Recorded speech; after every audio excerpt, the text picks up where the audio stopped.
right, yeah, magnificent bastards. What lurks deep in the dark, beyond the void, like some ancient predator dragged screaming out of old myth and fairy tales? A thing so utterly ferocious that its greatest weapon isn't speed, nor strength or intelligence, but sheer bloody patience. That's right, lads. Today, we're talking about the Carcharodons, or better known as the space sharks, because, quite literally, they're fucking sharks in space. And if that isn't one of the coolest combinations of words you've ever heard assembled by mankind, then I regret to inform you that you may in fact be a boring person. But today, we're asking the important question: could this ancient predator survive the Star Wars galaxy? Could they conquer it? Could they bludgeon it into submission? Or will one particularly angry Star Destroyer turn them into decorative space dust? Well then, lads, let's dive in. So, when time first got itself together and stopped being a confusing mess, there was one thought in that void: conquest. And from that idea came a being of radiant light, so absurdly bright that even the dark looked away and went, yeah, nah, I ain't dealing with that. That, of course, was the God Emperor of mankind. And when he looked at the galaxy, he basically went, yes, mine.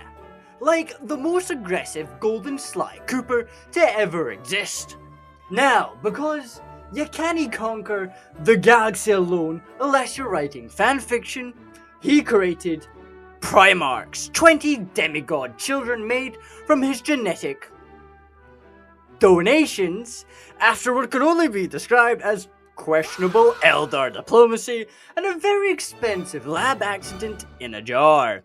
Each Primarch got a piece of him. Guilliman got spreadsheets and autism-powered administration. Magnus got sci-fi Wi-Fi. And Mortarion got the refusal to stop walking even if death politely asked. And of course, Corvus Corax got peak I'm going to disappear now energy. Now, Corvus is the important one here, because like all Primarchs, he got yeeted into the warp, scattered across the galaxy like the most emotionally unstable cosmic confetti. Some Primarchs landed on nice worlds. Guilliman got a functioning society. Corvus got what can only be described as Australia if Australia also had a prison economy and hated happiness.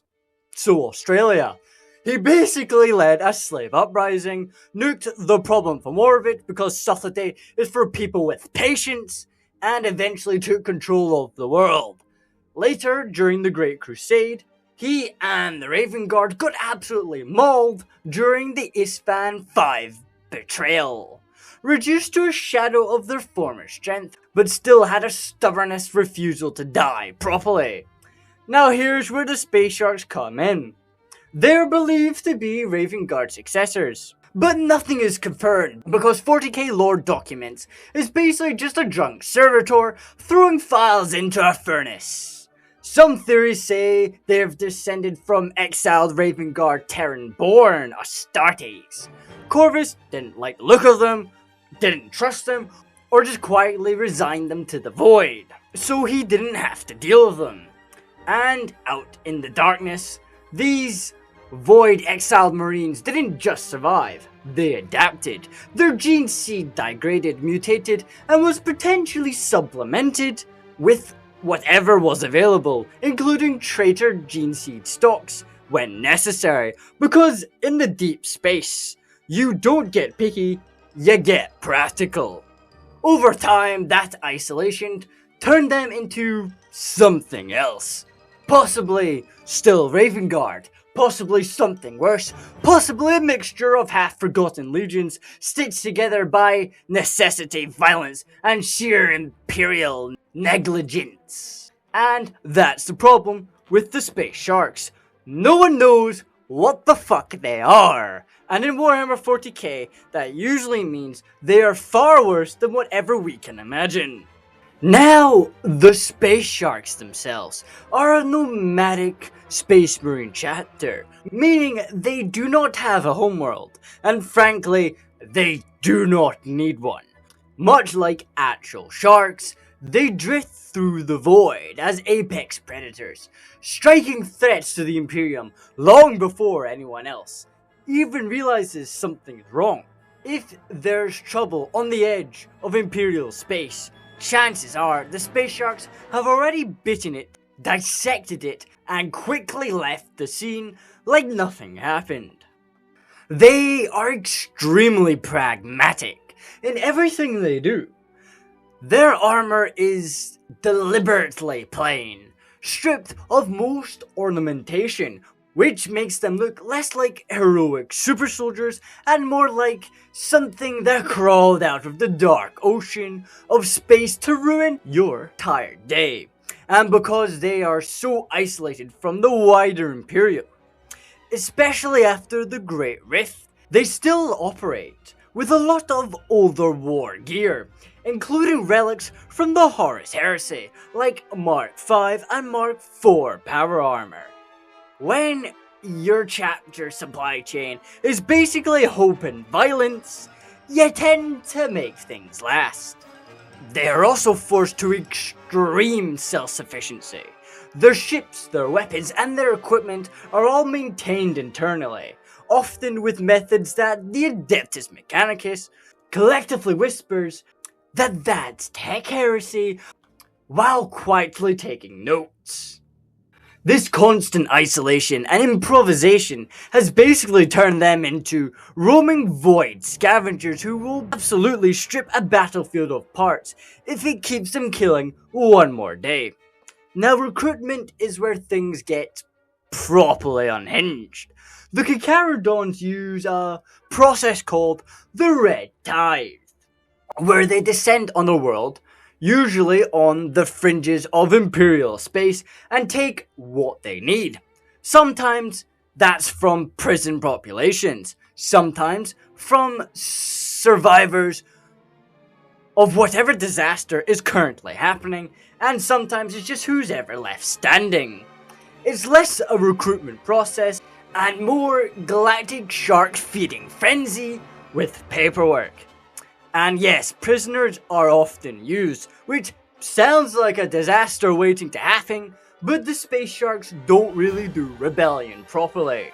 When a 9-foot tall, transhuman shark monster is staring at you in complete silence, you tend to reconsider your life choices very quickly. Their appearance alone does half the psychological warfare for them.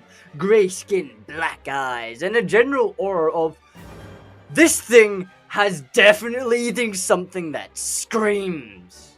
Their combat doctrine reflects this perfectly. They fight like apex predators, fast, brutal, and extremely direct.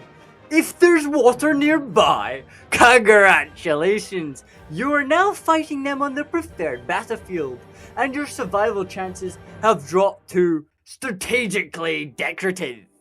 They favor chain weapons, blades, and anything with teeth and rotation, because subtlety is for people who expect the enemy to still be alive after contact. Occasionally, they do use ranged weapons, but it always feels like it's a secondary concern, like they only brought guns because someone insisted. They are also highly scavenger orientated. If it can be reused, repaired, or bolted onto the ship, they will take it. Entire engagements often end with the space sharks quietly collecting resources like cosmic pirates, while the rest of the galaxy is still processing what the hell just happened. And there's also this process called the Grey Tithe, where the Adeptus Mechanicus occasionally will end up involved, and usually in the unfortunate position of trading supplies with whatever war gear the space sharks manage to drag back from the void. That is the Great Tithe. They go out to a planet, they steal some shit, and they sell it to the Mechanicus. As for their battlefield reputation, it is not exaggerated. When Abaddon launched yet another Black Crusade and decided that the Blood Angels looked like a fun target, the space sharks were already nearby. They arrived, smelled blood in the water, and proceeded to eviscerate parts of the Black Legion before vanishing again like an extinction event with a void drive. The Blood Angels later described the aftermath. Something vast and predatory had just passed through and left nothing but silence. Another notable encounter involved the Night Lords, who, being the Night Lords, were doing their usual routine of psychological terrorism on an Imperial world. Unfortunately for them, that world also contained something the space sharks wanted. The result was not a battle so much as it was another feeding event, with the Night Lords being raped, removed from the equation, while the objective was taken with brutal efficiency. And as an autistic Australian once said, in the animal kingdom, a shark will beat a bat. And in this case, that statement has aged disturbingly well. Now, the chapter master of the space sharks, Tyberos the Red Wake.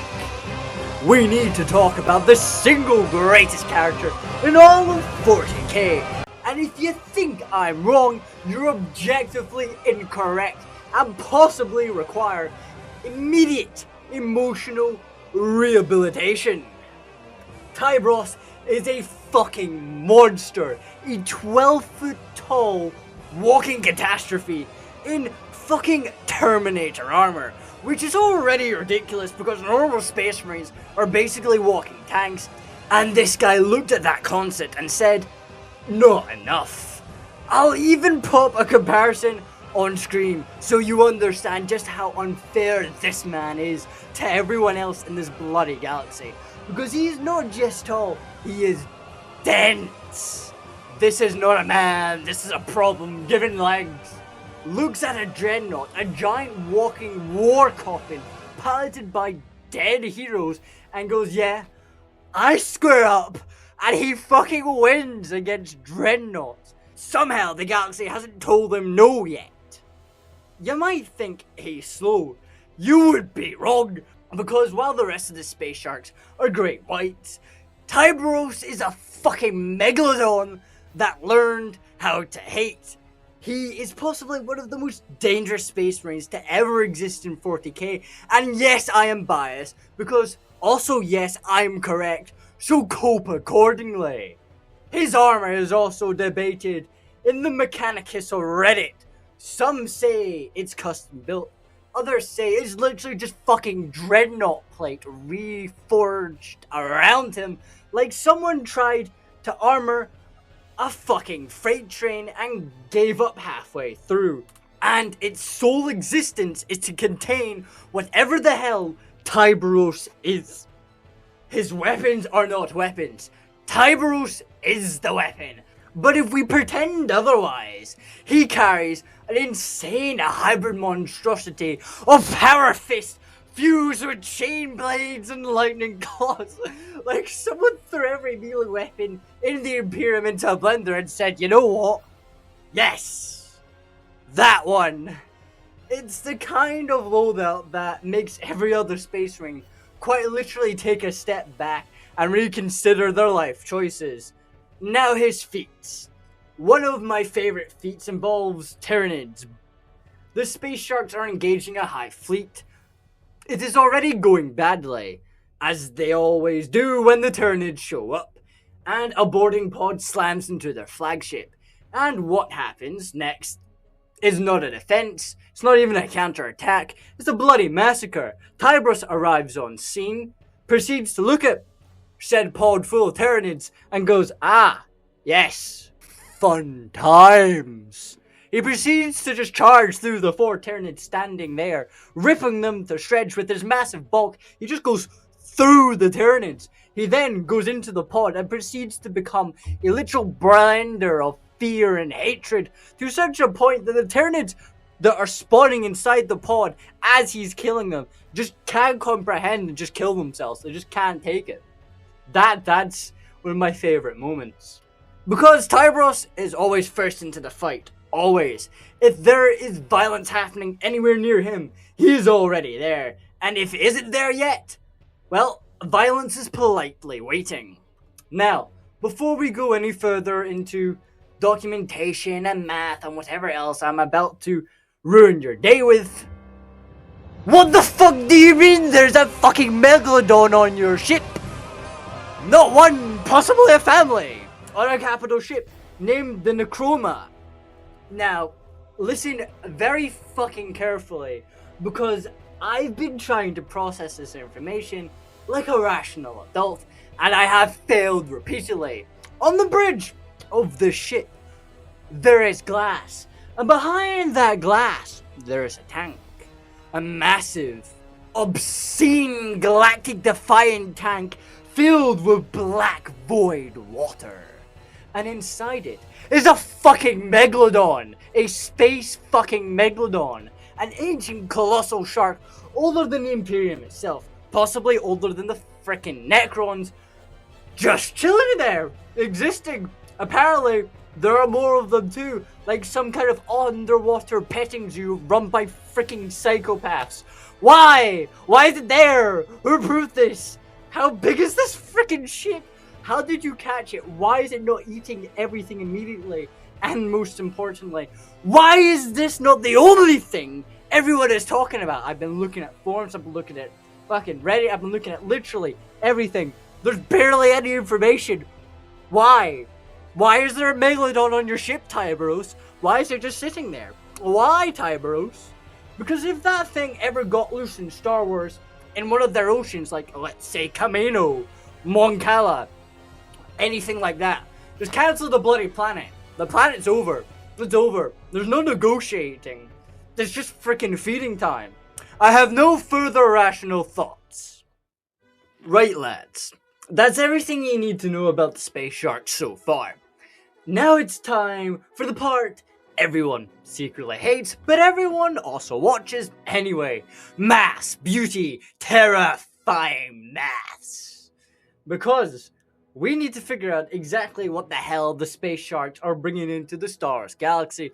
And yes, I'm using the Clone Wars era galaxy here instead of the Empire, because quite frankly, I already did them. And second, because it would most likely be a short documentary called Why Did We Die So Fast?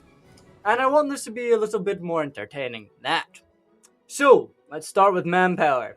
A standard space marine chat, there's roughly 1,000 Astartes, according to the Codex Astartes. Now, normally I'd say, cool, that's the baseline, but this is the space sharks, which means Codex compliancy is more a polite suggestion that they occasionally set on fire.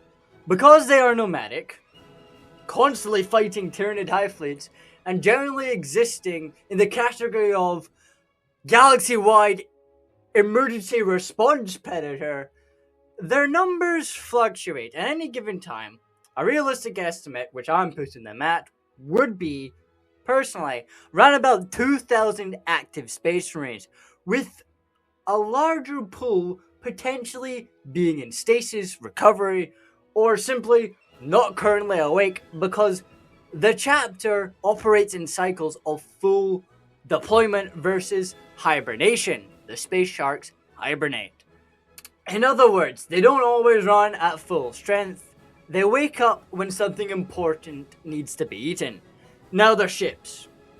Our normal space marine fleet might have somewhere around 30 to 70 vessels, depending on the chapter status. If you want to know a bit more about those numbers, go and watch my last video. It's fucking awesome. The space sharks, being glorified void scavengers with religious levels of, well, fix it ourselves, are more flexible. Taking into account captured vessels, repaired wrecks, chaos salvage, a reasonable estimate puts them around about 100 to 150 total vessels, with maybe 60 to 70 of those being proper frontline combat vessels. The rest are support, logistics, or things still flying, don't ask how. Now the fun part. Crew. Because unlike most Astartes chapters, the Space Sharks are heavily self-sufficient, meaning every ship is packed even more so than usual with baseline human crew, chefs, industrial laborers, and occasionally terrified prisoners who just wanted a quiet life and instead got drafted into deep space shark capitalism. Using rough 40k ship scaling, numbers I got off the fucking internet, small warships ran about 1,000 to 20,000 crew. Cruisers about 10,000 to 100,000 plus crew. Grand cruisers, or really fucking cool battleships, battle barges, are about 100,000 up to several million in extreme cases. Now, if we apply that across 150 ships, even conservatively, assuming it's a mixed fleet, mostly cruisers, smaller vessels with a few massive flagships, we still end up with about 5 million to 50 million total crew members across the entire Space Shark fleet.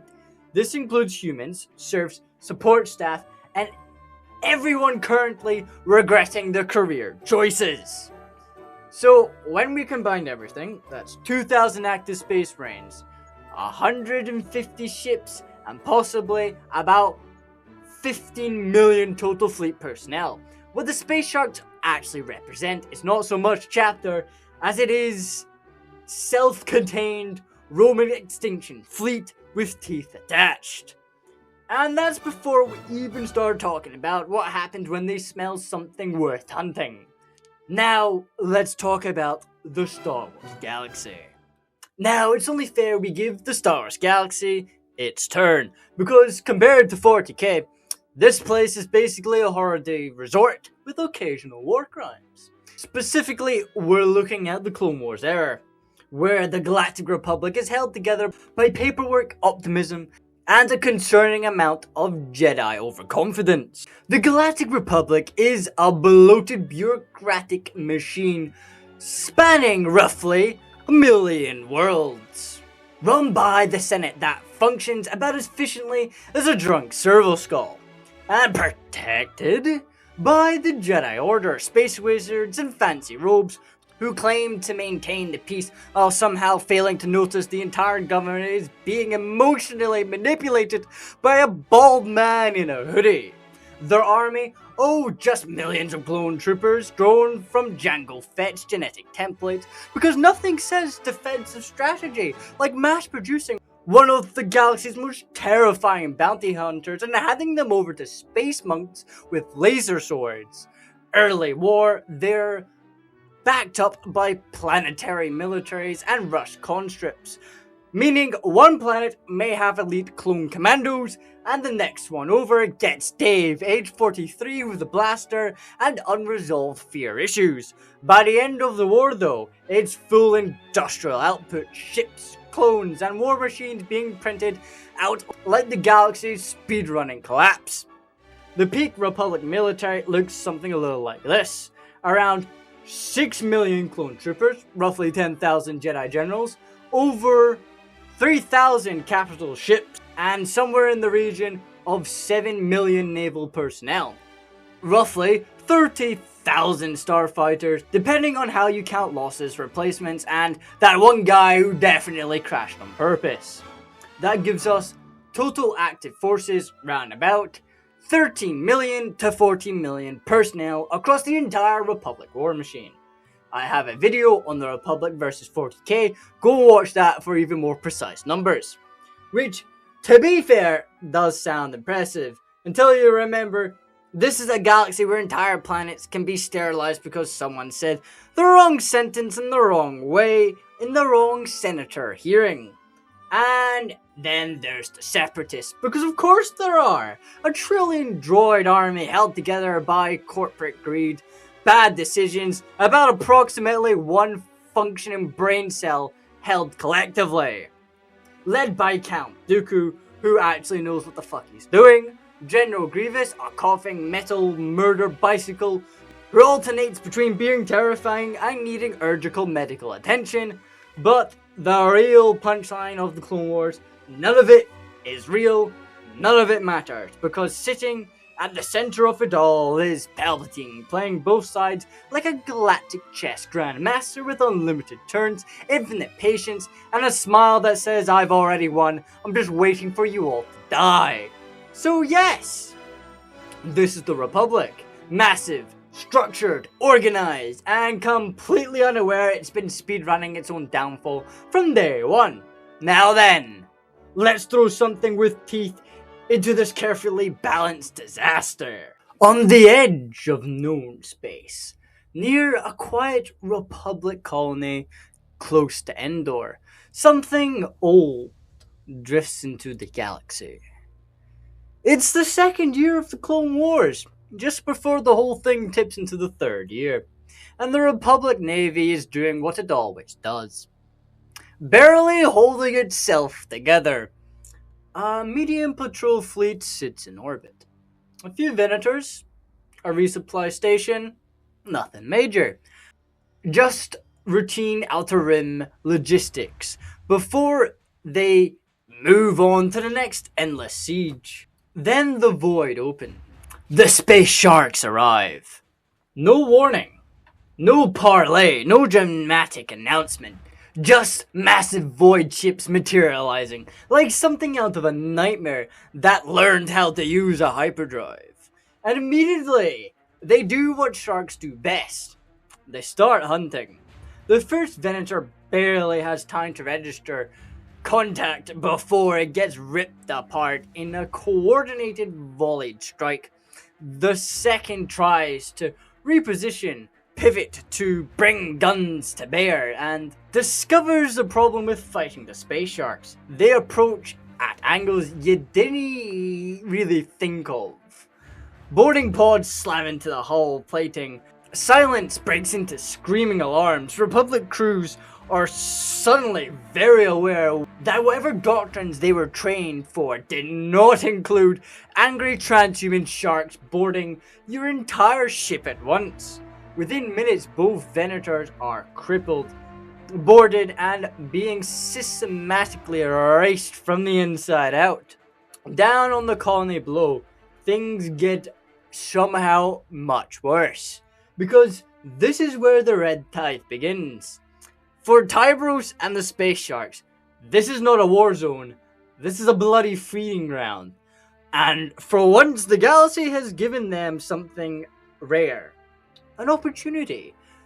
Thousands of prisoners, militia and survivors. The red tide goes into full effect, and the colony essentially gets turned into the worst career failure in galactic history. Tyberos, meanwhile, has basically hit the jackpot. Not only prisoners, but intact Republic warships, Venators, and unlike Imperial Void craft, these things run on hyperdrive technology that is far faster, stable, and not powered by hope and screaming into the warp. That gets his attention, and for the next 3 months, the fleet doesn't move. The space sharks study, interrogate, and politely threaten the entire population into explaining how their ships don't explode every time they travel faster than light. Eventually, they understand enough. Hyperdrive tech is clean, precise, safe, and most importantly, reliable enough to weaponize. So they do exactly that. Captured Venators are used, rebuilt, and reforged with Space Shark modifications. Their own void ships are reinforced where possible.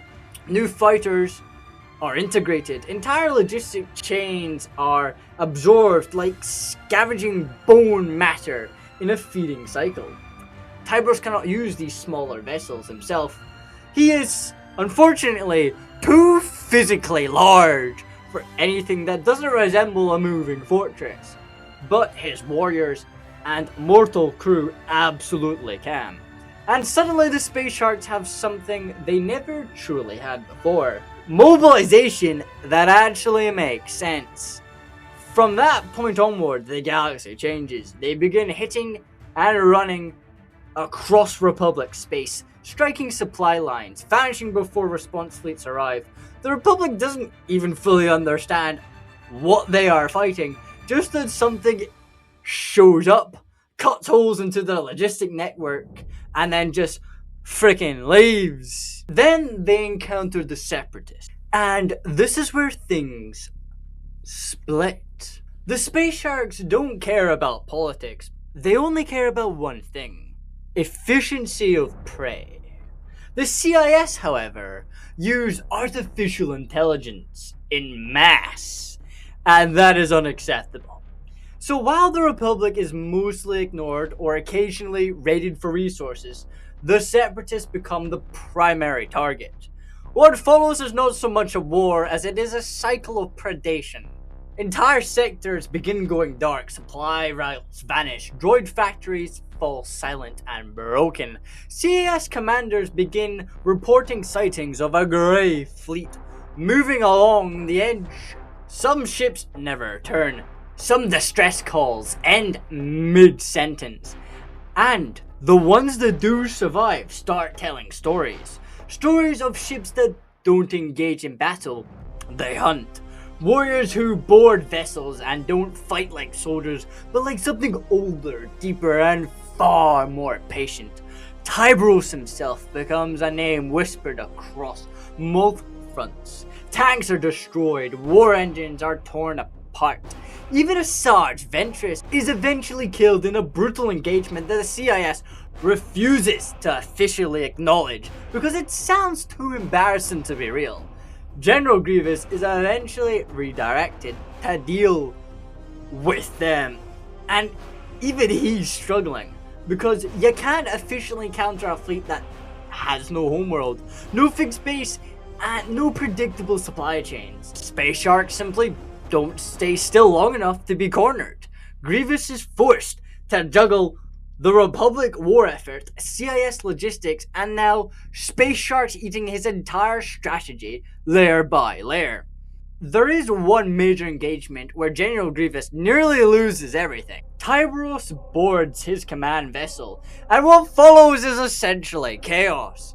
Grievous escapes by venting sections of his own ship and diving through emergency corridors like a malfunctioning murder spider, barely reaching an escape pod as his fleet collapses behind him. It's not a victory, it's survival by technicality. And the Space Sharks simply rebuild, rearm, and expand. Captured CIS vessels are added to the fleet, Republic tech is integrated where useful, pirate fleets are consumed where convenient. The Sharks grow, not as an empire, but as a moving disaster that refuses to stop existing. By the time the Clone Wars begins to wind down, they are no longer a footnote. They are a pattern. By the time the Empire rises, something far worse is already established. A nomadic predator fleet operated at the edge of the galaxy, occasionally striking inwards, never committing, never settling, and never truly disappearing.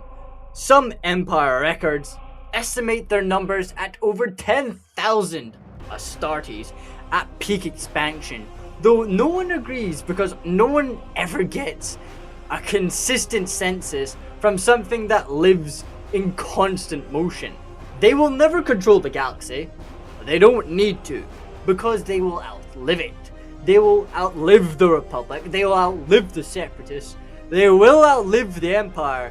And long after every galactic power has collapsed into history, the Void will still have sharks in it. So there ya have it, lads. The Carcharodons, the Space Sharks, surviving the Star Wars galaxy. And honestly, of all the chapters in 40k, this is probably one of the best suited to do it, because their entire philosophy is simply nay homeworld, nay diplomacy, and nay begging for supplies, just pure roaming the void, born independence. So yeah, it makes perfect sense. They wouldn't just survive the Star Wars galaxy, they'd probably thrive in it, outliving empires, republics, separatists, and even the eventual rise of the Empire itself. Not because they're invincible, but because they're exactly what this galaxy struggles to deal with. A threat that refuses to stand still long enough to properly be killed. Now, don't get me wrong, if some galaxy superpower actually managed to pin them down, they could cause serious damage. But the problem is you can't exactly pin down something that lives on the edge of known space, constantly moving, constantly hunting, and constantly vanishing back into the dark like a predator that doesn't believe in borders. In a way, they become something the Star Wars galaxy isn't used to dealing with, an outside context problem that doesn't want to rule anything, doesn't want diplomacy, and does not want control. It just wants to feed, survive, and keep moving. A shark in space, drifting alone in the galaxy's edge, waiting for anything unlucky enough to cross its path. And honestly, that's a win. A win-win situation. If your definition of win-win includes massive amounts of violence, destruction, and occasional existential horrors delivered by space shark-shaped war criminals. Anyway, lads, let me know down in the comments what you thought of this video. Did you enjoy it? Did you love it? Because I absolutely love making this one. The space sharks are genuinely one of the coolest things Games Workshop has ever accidentally created, and I will die on that hill. If you want to get your hands on them, there's a few community models floating around, and check out channels like Major Kill and similar creators who sometimes showcase or source proxy models and 3D prints. I'll probably pop any relevant information on screen, and of course some links down in the description below if you want to get your hands on some of these models. They're pretty cool, to be honest. But anyway, lads, like the video, subscribe to the channel, and join the Discord, where we dive headfirst into the deepest, darkest parts of the lore, like it's a feeding frenzy and we're all just hoping we don't get eaten first. And remember, in the deepest voids between the stars, there is always something moving, something watching, something hunting, and waiting. Now have a killing day, you bloody legends, and I will see you in my next one.